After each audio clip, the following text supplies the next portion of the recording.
Hi friends, मैं हूं निर्मल कुमार और आपका अपना YouTube channel NK mission point पर स्वागत है। तो आज के क्लास में हम देखेंगे जो कि पार्ट 6 होगा, अनुपात और समानुपात पर आधारित प्रश्न जो आय एवं व्यय से रिलेटेड होगा। तो पार्ट हो जाएगा 6।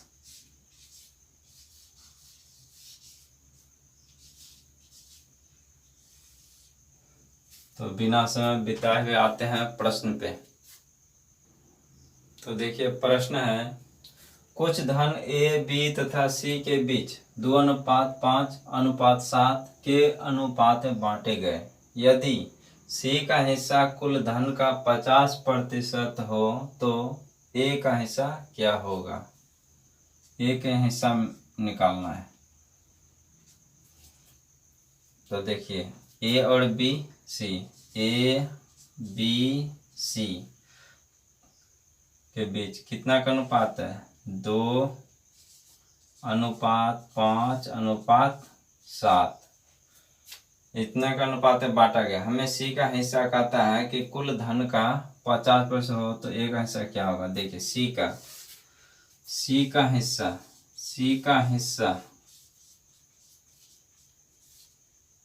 का हिस्सा 7 बट कुल धन का 50% है। 7 5 12 2 14 गुना 100%। 7 दूना 14, 50 दूना 100 बड़ा 50%। देखिए ये तो हमें पता ही है, 50% हमें पता ही है। इसमें दे दिया है कि सी का हिस्सा कुल धन का 50% हो।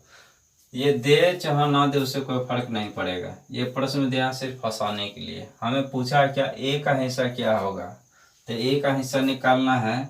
तो ए का हिस्सा बराबर ए का हिस्सा कितना, जिसका निकालना उसको ऊपर में रखेंगे, बाकी सबको जोड़ के नीचे हर में लिख देंगे तो उसका हिस्सा निकल जाएगा। तो देखिए 7 में 12 2 14, 2/14 ये भाग में आ गया है कि इतना भाग है ए का। हमें तो निकालना किस, अगर परसेंटेज में निकालना है तो 100% गुना करेंगे। तो देखिए 2 7 14, 7 से भाग देंगे तो 14.2/7, 14 7 98 100 इतना प्रतिशत आ गया। हमें पूछा क्या है, पूछा ए का हिस्सा क्या होगा। देखिए ए का हिस्सा और क्या निकल नहीं सकता रुपया में, क्योंकि यहाँ रुपया का कहीं भी चर्चा नहीं किया है। प्रश्न में कहीं भी रुपया का चर्चा नहीं है, अनुपातिक वैल्यू है। तो सिर्फ हमें परसेंटेज पता चल सकता है, इसका भाग पता चल सकता है, लेकिन कितना रुपया होगा ये कहना मुश्किल है। अतः डाटा जो है यहाँ अपर्याप्त है। ऑप्शन क्या दिया है, देखिए ये डी नंबर हो जाएगा, DI डाटा इनसफिशियंट, आंकड़ा अपर्याप्त है। डी नंबर हो जाएगा आंसर, आंकड़े अपर्याप्त, आंकड़े अपर्याप्त।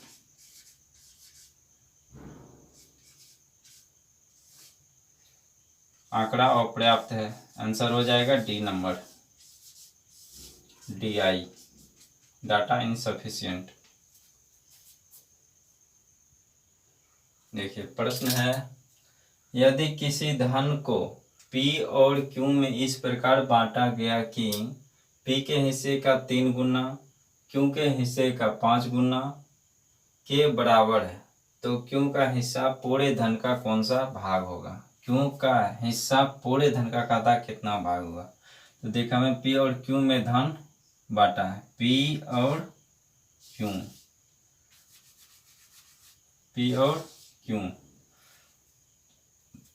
तो देखिए P और Q में किस प्रकार बांटा गया है, तो P के हिस्से का 3 गुना, इसका 3 गुना, Q के हिस्से का 5 गुना, Q के हिस्से का 5 गुना दिया है तो यहाँ 5 गुना हो जाएगा।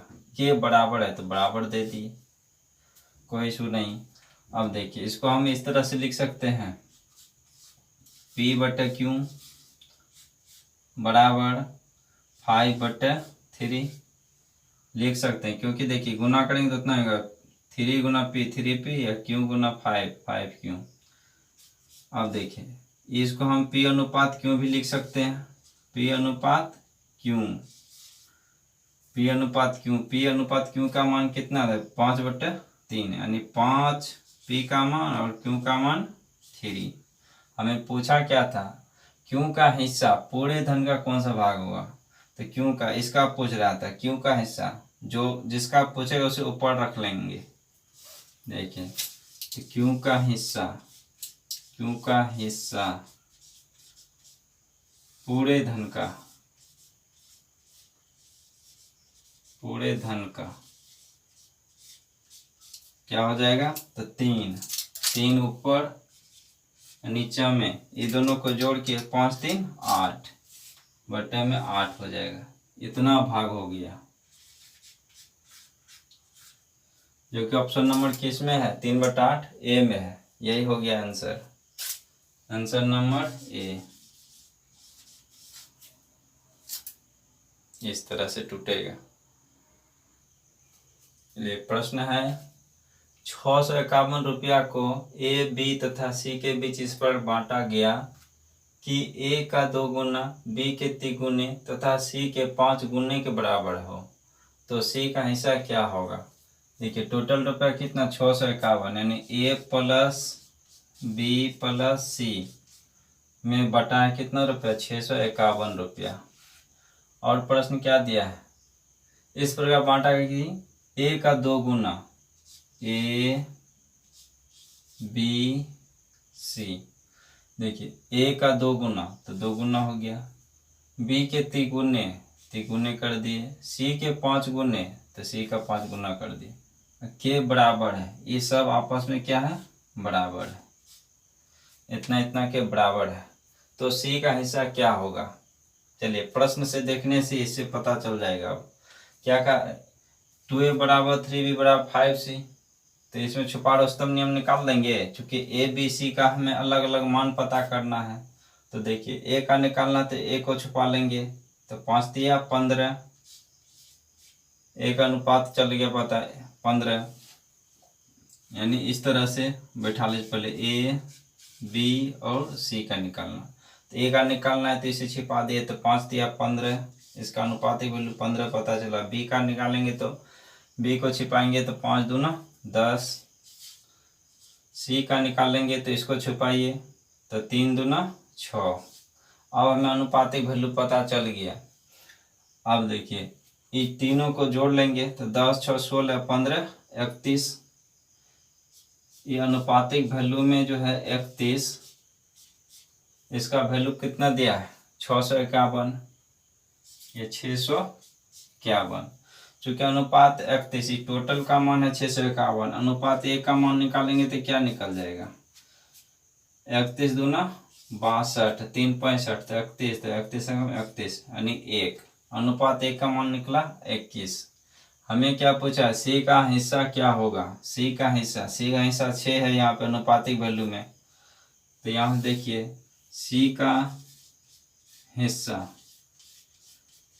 हिस्सा बराबर निकल जाएगा 21 गुना 6, 21 गुना 6, तो बराबर 6 कम 6 6 दूना 12, 126 रुपया। आंसर नंबर कितना में है 126 रुपया, सी नंबर में, तो ये सी हो जाएगा आंसर।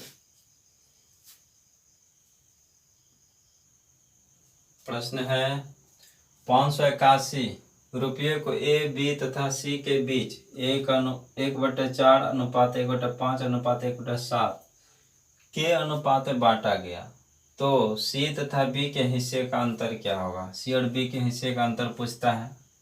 हमें अनुपातिक वैल्यू किसका किसका दिया, ए बी और सी का, 1/4 1/5 और अनुपात 1/7। चलिए छुपा रुस्तम नियम से ए का हमें अलग अलग पता करना है, ए और बी सी का। तो देखिए ए का पता करना तो इसको छिपा लेंगे, तो 7 बचे 35, बी का छिपाएंगे तो 7 चौक 28, अंश सबका बराबर ऊपर में, इसीलिए ये नियम चलेगा। अब देखिए सी का निकालें, इसको छिपाएंगे तो 5 चौका 20 निकल गया। ये टोटल का ऐड करेंगे कितना हो जाएगा, तो जोड़िए 8 5 13 के 3 बाकी 1 3 1 4 2 6 6 2 8 सबको जोड़ दे कितना है, अनुपातिक वैल्यू 83 83 है। 83 का मान कितना 581। अनुपात में 1 का वैल्यू कितना निकल जाएगा, अनुपात में 1 का वैल्यू निकालेंगे। देखिए 7 बार में काटिए, 7 की जगह बाकी 2 7 और 56 2 58 7 बार में कट जाएगा। तो अनुपात 1 का वैल्यू निकला 7। हमें क्या कहा था प्रश्न, सी तथा बी के हिस्से का अंतर क्या होगा। सी है ये, बी है ये, इसका अंतर, ये दोनों का अंतर करना है। तो देखिए 28 में से 20 गया तो क्या बचेगा 8, ये अंतर निकल के आ गया 8। अनुपात 8 निकला, इसी का हमें मान निकालना। तो अनुपात 1 का मान हमें पता है 7, तो अनुपात 8 का मान निकाल लेंगे, 8 7 56। तो सी तथा बी के हिस्से का अंतर निकल जाएगा यहाँ से। अनुपात 8 बराबर 7 गुना 8, 8 7 56 रुपया। यही हो गया आंसर। यही पूछ रहा था कि अंतर कितना होगा। देखिए प्रश्न है अब ये, P और Q के बीच P और Q के आय का अनुपात 3:4 है तथा उनके व्यय का अनुपात 2:3 है। यदि इनमें से प्रत्येक 6000 रुपया की बचत करता है तो P की आय क्या है। देखिए व्यय मतलब खर्च है, बचाता है कितना 6000 रुपया, 6000 रुपये की बचत करता है। तो P और Q के बीच रिलेशन है, P और Q। आय का अनुपात कितना दिया है, आय P और Q का आय दिया है 3:4। मान चलिए 3x और 4x है। और क्या दिया है, व्यय का अनुपात 2:3 है। व्यय का अनुपात कितना है 2:3 है। तो चलिए आय में से यदि हम बचत को निकाल देंगे, बचत जो कि 6000 रुपया है, आय में से हम बचत को हटा दें तो क्या हमें खर्च का पता चल जाएगा। खर्च का अनुपातिक वैल्यू हमें पता है, तो हम इसको ऐसे लिख सकते हैं 3x माइनस 6000 बटे 4x माइनस 6000, चूँकि प्रत्येक बचाता है 6000 इतना बराबर। अब हम आय में से यदि हम बचत को घटा दे रहे हैं तो ये खर्च बचेगा जो कि 2/3 है, ये दिया हुआ है। अब इसमें क्या करेंगे, क्रॉस मल्टीप्लिकेशन कर देंगे। तो देखिए 3 तिया 9x, 36 के 18, यहाँ 18,000 हो जाएगा।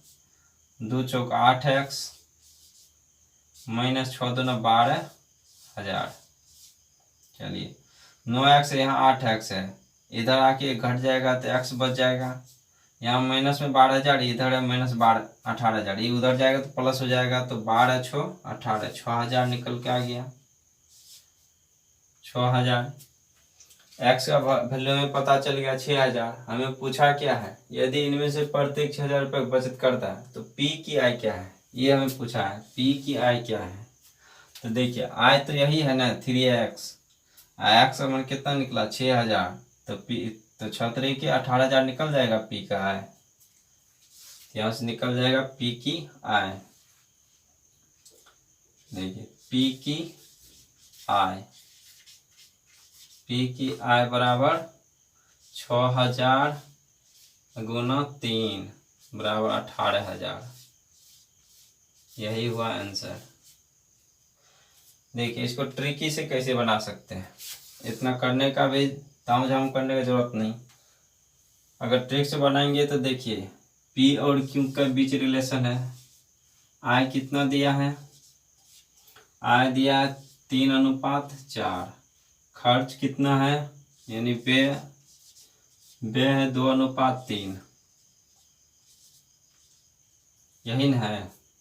अब देखिए ये दोनों का अंतर कितना हो जाएगा 1, ये दोनों का अंतर कितना 1, और इसी का मान दिया है कितना 6000, क्योंकि प्रत्येक बचाता है 6000। कैसे, तो आय में से हम व्यय को घटा दिए तो क्या बच जाएगा बचत।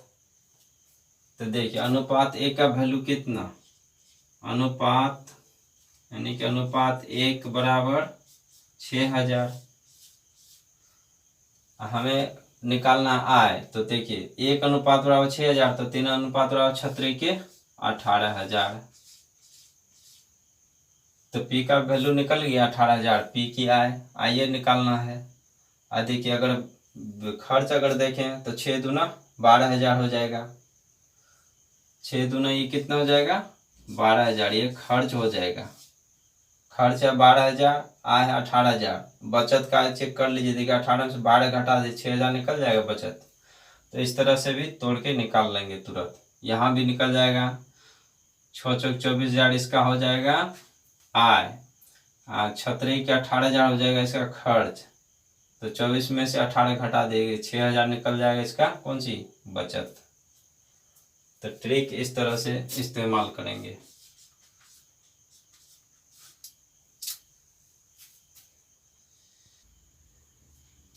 तो प्रश्न है ए और बी के आय का अनुपात तो अनुपात 1 है, वे 5:3 के अनुपात में व्यय यानी कि खर्च करते हैं और 4:1 के अनुपात में बचत करते हैं।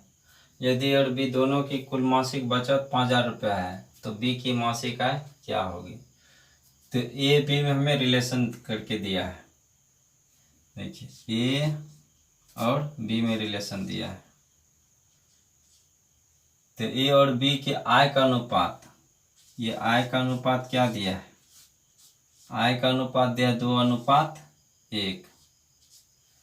इसको हम मान लेते 2x और x, एक x लिखिए चाहे ना लिखिए कोई फर्क नहीं पड़ेगा, डायरेक्ट x। आय का अनुपात इतना, और व्यय यानी खर्च का अनुपात, व्यय का अनुपात कितना दिया है 5:3, 5:3 में व्यय दिया है। और क्या दिया है, और 4:1 के अनुपात में बचत करते हैं। बचत जो दिया है देखिए कितना बचत हमें पता है 4:1, आय व्यय और बचत। लेकिन एक चीज कंडीशन क्या दिया, यदि ए और बी दोनों की कुल मासिक बचत 5000 रुपया है, ये तो बचत है अनुपात में, लेकिन कुल मासिक बचत कितना दिया 5000। तो यहाँ देखिए दोनों को जोड़ देंगे 4 1 5, अनुपात 5 में, अनुपात 5 बराबर कितना 5000, चूंकि दोनों का बचत है तो अनुपात 1 बराबर कितना 1000। तो यहाँ से हमें बचत पता चल गया, इसका बचत कितना हो गया तो 4000। अनुपात 1 का मान 1000, तो 4 का अनुपात 4 का वैल्यू 4000, इसका तो 1000 आएगा 1000। ये बी का बचत, ए का बचत।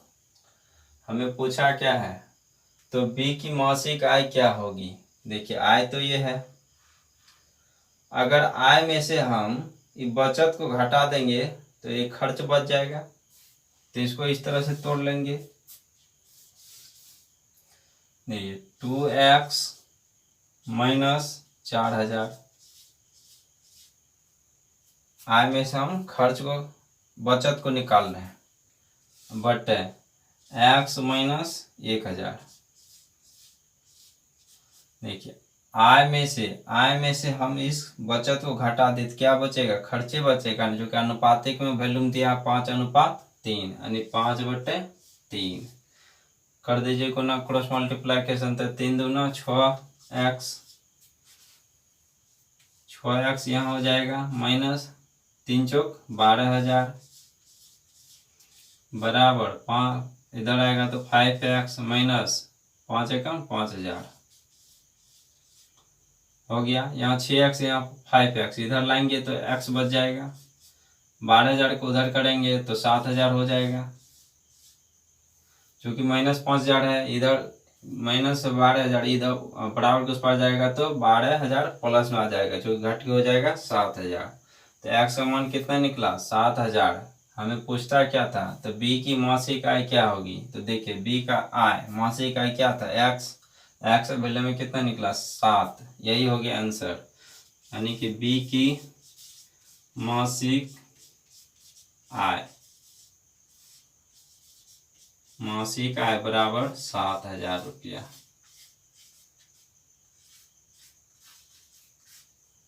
यही हो गया आंसर, बी की मासिक आय 7,000 रुपया। इस तरह से निकाल लेंगे। तो चलिए वीडियो को हम आज यहीं पे लास्ट करते हैं, फिर मिलेंगे नेक्स्ट वीडियो में। जय हिंद।